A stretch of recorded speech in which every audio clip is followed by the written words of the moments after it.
Imagine particles that are so small that 100 million of them could fit on your fingernail.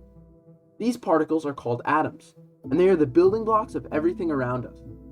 We know atoms are made of protons, neutrons, and electrons, and the lightest atom has one proton and one electron circling around its core. And that atom is hydrogen. But what if I told you there's an atom even lighter than hydrogen? It's called muonium, and it could be the next big step towards the future of chemistry. So what exactly is muonium? Well, muonium is named after a subatomic particle called a muon. A muon is similar to an electron because of its negative charge, but there are two key differences. Firstly, a muon is about 200 times heavier than an electron, yet still about 9 times lighter than a proton. Secondly, unlike electrons, muons are unstable. After 2.2 microseconds, muons decay into an electron and two other particles, called neutrinos. These neutrinos are over 4 million times lighter than an electron, and so they pass through normal matter undetected. While 2.2 millionths of a second may be an incredibly small amount of time, it is long enough for muons to interact with other particles to form structures that look a lot like atoms. But if a muon is negatively charged, then how can it function like a positively charged proton? It's because a muonium atom doesn't actually contain a muon, but rather an antimuon. An antimuon is an example of antimatter, but what does that mean? Well, all subatomic particles have anti-counterparts with the same mass, but with opposite electric charge. An antimuon is the counterpart of a muon, meaning that antimuons are positively charged. But here's the best part. The positive charge of an antimuon is the exact same strength as the positive charge of a proton. So an antimuon can act as a proton, and with an orbiting electron, you now have a muonium atom. And there's no matter-antimatter annihilation, since electrons and antimuons are not counterparts. And the difference in mass between a proton and an antimuon doesn't matter much, since the electric charges are identical. So an atom of muonium acts very similar to an atom of hydrogen.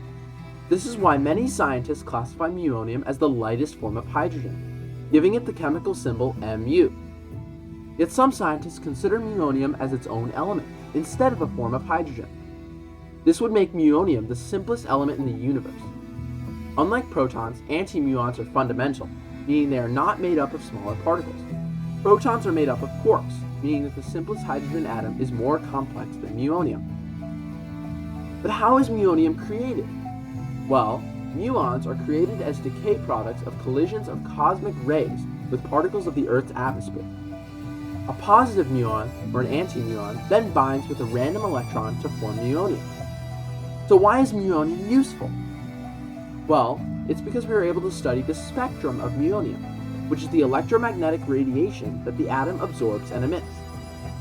Muonium's spectrum is very easy to observe because of the atom's simplicity. And as a result, we were able to learn how muons should behave according to the laws of physics. But muonium can answer an even greater question. Does gravity affect antimatter in the same way that gravity affects normal matter? Scientists haven't been able to mess around with antimatter, but muonium may be the solution because of its electrically neutral charge and its easy-to-read atomic spectrum. And in addition to muonium, if you switch the subatomic particles for their antimatter counterparts, then you have antimuonium. Yes, antimuonium is the result of a negatively charged muon combining with a positively charged positron. So we can test the differences between how muonium and antimuonium act under the same conditions, which will give further information about how antimatter behaves. While muonium and antimuonium may have subatomic particles we aren't accustomed to, they are classified as exotic atoms, making them the simplest atoms to exist. Perhaps one day muonium will be recognized as an element, but until then, muons will remain as one of chemistry's greatest mysteries. Thanks for watching. Like and subscribe.